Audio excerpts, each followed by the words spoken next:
আজকে আমাদের বসার সাব ডিভিশনের আইসিআই টিমের লাস্ট ম্যাচ। তো টস পর্ব চলছে। টসে গেছে আমাদের আইসিআই টিমের সিনিয়র প্লেয়ার আবিদ হোসেন আর এগেন্স্ট টিমের প্লেয়ার রাহুল। আর আমাদের প্লেয়াররাই আছে। এখন দেখা যাক টসে কারা উইন হয়।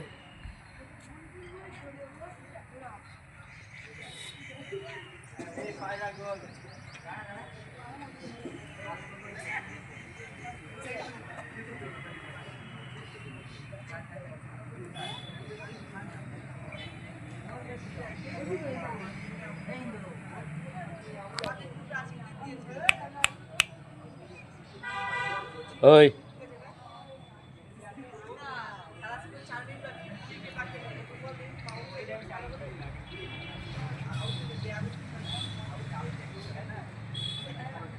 টসে ওরা জিতে ব্যাটিং করার সিদ্ধান্ত নিয়েছে।